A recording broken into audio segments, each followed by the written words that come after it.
ಅಂಜಲಿ ಕೊಲೆ ಪ್ರಕರಣದ ತನಿಖೆ ಆರಂಭಿಸಿದ ಸಿಐಡಿ. ಮಳೆ ಚುರುಕು ಪಡೆದ ಬೆನ್ನಲ್ಲೇ ಬಿತ್ತನೆ ಬೀಜ ಗೊಬ್ಬರ ಕೊರತೆಯ ಭೀತಿ. ಸಿಎಂ ಅಧಿಕಾರಿಗಳಿಗೆ ಕೊಟ್ಟಂತ ಸೂಚನೆಯಾದರೂ ಏನು? ವಾಹನಗಳಿಗೆ ಎಚ್ಎಸ್ಆರ್ಪಿ ನಂಬರ್ ಹಾಕಿಸಲು ಡೆಡ್ಲೈನ್ ವಿಸ್ತರಣೆ. ಈ ಸುದ್ದಿಗಳನ್ನು ನೋಡೋಣ ಸಮಗ್ರ ನ್ಯೂಸ್ ಟಾಪ್ 9 ನಲ್ಲಿ.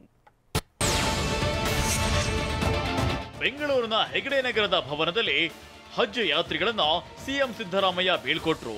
ಯಾತ್ರಿಗಳನ್ನ ಹೊತ್ತು ಸಾಗ್ತಿರುವ ಬಸ್ಗೆ ಸಿಎಂ ಸಿದ್ದರಾಮಯ್ಯ ಹಸಿರು ಬಾವುಟ ತೋರಿಸಿದ್ರು. ಸಚಿವರಾದ ಜಮೀರ್ ಅಹಮದ್ ಖಾನ್, ರಹೀಂ ಖಾನ್, ಸಿಎಂ ರಾಜಕೀಯ ಕಾರ್ಯದರ್ಶಿ ನಸೀರ್ ಅಹಮದ್ ಭಾಗಿಯಾಗಿದ್ರು.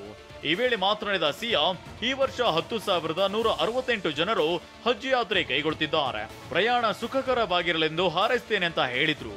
ಅವರ ಪ್ರಯಾಣ ಸುಖಕರವಾಗಿರಲಿ ಅಂತ ಹೇಳಿ ನಾನು ಹಾರೈಸ್ತೇನೆ, ಅವ್ರಿಗೆ ಶುಭ ಕೋರ್ತೇನೆ. ಈ ವರ್ಷ ಸುಮಾರು 10,168 ಜನ ಯಾತ್ರಿಗಳು ಹಜ್ಗೆ ಹೋಗ್ತಾ ಇದ್ದಾರೆ. ಹುಬ್ಬಳ್ಳಿ, ಮಂಗಳೂರು, ಕಲಬುರಗಿಯಲ್ಲಿ ಹಜ್ ಭವನ ನಿರ್ಮಾಣ ಮಾಡ್ತೀವಿ ಅಂತ ಸಿಎಂ. ನಿಮ್ಮ ಉಬ್ಬಿದ ರಕ್ತನಾಳಗಳ ಸಮಸ್ಯೆಗೆ ಎವಿಸ್ ಆಸ್ಪತ್ರೆಯಲ್ಲಿ ಕೇವಲ 30 ನಿಮಿಷದ ಲೇಸರ್ ಚಿಕಿತ್ಸೆಯೊಂದಿಗೆ ಮುಕ್ತಿ ಹೊಂದಬಹುದು. ಹೆಚ್ಚಿನ ವಿವರಗಳಿಗಾಗಿ ಸಂಪರ್ಕಿಸಿ 8088837300. ಸಿದ್ದರಾಮಯ್ಯ ಭರವಸೆ ನೀಡಿದ್ದಾರೆ. ಬೆಂಗಳೂರಿನಲ್ಲಿ ಮಾತನಾಡಿದ ಅವರು, ಹಜ್ ಭವನ ನಿರ್ಮಾಣಕ್ಕೆ ಎಲ್ಲಾ ಕ್ರಮ ಕೈಗೊಳ್ಳಲಾಗಿದೆ. ಮಂಗಳೂರು ಮತ್ತು ಕಲಬುರಗಿಯಲ್ಲಿ ಹಣ ಕೊಟ್ಟಿದ್ದೇನೆ, ಆದರೆ ಜಾಗ ಸಿಗದೆ ಅದು ವಿಳಂಬವಾಗಿದೆ. ನೀತಿ ಸಂಹಿತೆ ಬಳಿಕ ಗುದ್ದಲಿ ಪೂಜೆ ನೆರವೇರಿಸಲಾಗುವುದು ಅಂತ ಸಿಎಂ ಭರವಸೆ ನೀಡಿದ್ರು. ಮಂಗಳೂರಿಗೆ ಕೊಟ್ಟಿದ್ದೀನಿ ನಾನು, ಮಂಗಳೂರು ಮತ್ತು ಗುಲ್ಬರ್ಗಕ್ಕೂ ದುಡ್ಡು ಕೊಟ್ಟಿದ್ದೀವಿ. ಜಾಗ ಸಿಕ್ಕಿದ್ದೇನೆ, ಅದು ಸ್ವಲ್ಪ ವಿಳಂಬ ಆಗಿದೆ. ಮಂಗಳೂರಿನಲ್ಲಿ ಈಗ ಜಾಗ ಗುರ್ತಾಗಿದೆ. ಗುಲ್ಬರ್ಗದಲ್ಲೂ ಕೂಡ ಈಗ ಈ ಕೋಡ್ ಆಫ್ ಕಾಂಡಕ್ಟ್ ಮುಗಿದ ತಕ್ಷಣ ಪೂಜೆ ಮಾಡ್ತಾರೆ.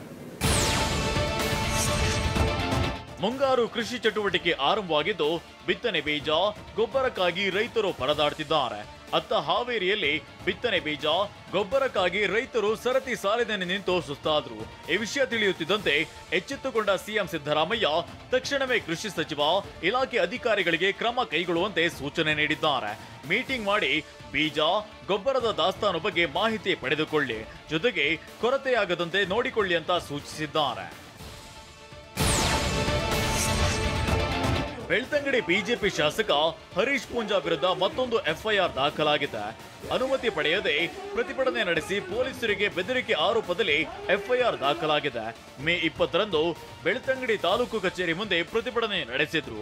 ಬೆಂಗಳೂರಿನ ಡಿಜೆಹಳ್ಳಿ, ಕೆಜಿಹಳ್ಳಿಯ ಠಾಣೆಗೆ ಆದ ಗತಿಯೇ ಆಗತ್ತೆ, ಬೆಳ್ತಂಗಡಿ ಪೊಲೀಸ್ ಠಾಣೆಗೂ ಅದೇ ಗತಿ ಕಾಣಿಸುತ್ತೇವೆ ಅಂತ ಬೆದರಿಕೆಯನ್ನ ಹಾಕಿದ್ರಂತೆ.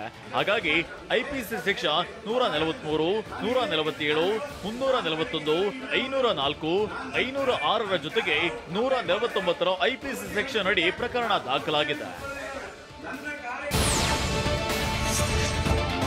ಟರ್ಫ್ ಕ್ಲಬ್ನಲ್ಲಿ ರೇಸಿಂಗ್ ಪರವಾನಗಿ ಅವಧಿ ಅಂತ್ಯವಾಗಿದೆ. ಆದ್ರಿಂದ ಇದೇ ಮೇ 25, 26ರಂದು ನಡೆಯುವ ಕುದುರೆ ರೇಸ್ಗೆ ಅನುಮತಿ ಕೋರಿ ಬೆಂಗಳೂರು ಟರ್ಫ್ ಕ್ಲಬ್ ಮತ್ತು ರೇಸ್ ಕುದುರೆ ಮಾಲೀಕರ ಸಂಘ ಹೈಕೋರ್ಟ್ಗೆ ರಿಟ್ ಅರ್ಜಿ ಸಲ್ಲಿಸಿದೆ. ರೇಸಿಂಗ್ ಚಟುವಟಿಕೆಗಳಿಗೆ ಷರತ್ತುಬದ್ಧ ಪರವಾನಗಿ ನೀಡಬಹುದೇ ಅಂತ ಸರ್ಕಾರದ ನಿಲುವು ತಿಳಿಸಲು ಹೈಕೋರ್ಟ್ ಸೂಚಿಸಿದೆ. ಅಲ್ಲದೆ ಬೆಟ್ಟಿಂಗ್ನಲ್ಲಿ ಅವ್ಯವಹಾರದಿಂದ ಬಡವರೇ ದುಡ್ಡು ಕಳೆದುಕೊಳ್ತಿದ್ದಾರೆ ಅಂತ ಬೇಸರ ವ್ಯಕ್ತಪಡಿಸಿದೆ. ಇತ್ತ ಅರ್ಜಿ ವಿಚಾರಣೆಯನ್ನ ನಾಳೆಗೆ ಮುಂದೂಡಲಾಗಿದೆ. ಎಚ್ಎಸ್ಆರ್ಪಿ ನಂಬರ್ ಪ್ಲೇಟ್ ಅಳವಡಿಸಿದವರ ವಿರುದ್ಧ ಕ್ರಮವಿಲ್ಲ ಅಂತ ರಾಜ್ಯ ಸರ್ಕಾರ ಹೈಕೋರ್ಟ್ಗೆ ಮಾಹಿತಿ ನೀಡಿದೆ. ಮೇ 31ರ ಗಡುವು ವಿಸ್ತರಣೆ ಕೋರಿ ಬಿಎನ್ಡಿ ಎನರ್ಜಿ ಲಿಮಿಟೆಡ್ ರಿಟ್ ಅರ್ಜಿ ಸಲ್ಲಿಸಿತ್ತು. ಇದರ ಜೊತೆಗೆ ಹಲವು ರಿಟ್ ಅರ್ಜಿಗಳ ವಿಚಾರಣೆ ಜೂನ್ 11ಕ್ಕೆ ನಿಗದಿಯಾಗಿದೆ. ಹೀಗಾಗಿ ಜೂನ್ 12ರವರೆಗೆ ಯಾವುದೇ ಬಲವಂತದ ಕ್ರಮ ಕೈಗೊಳ್ಳೋದಿಲ್ಲ ಅಂತ ಹೈಕೋರ್ಟ್ಗೆ ಎಎಜಿ ರುಬೇನ್ ಜೇಕಬ್ ಹೇಳಿದ್ದಾರೆ.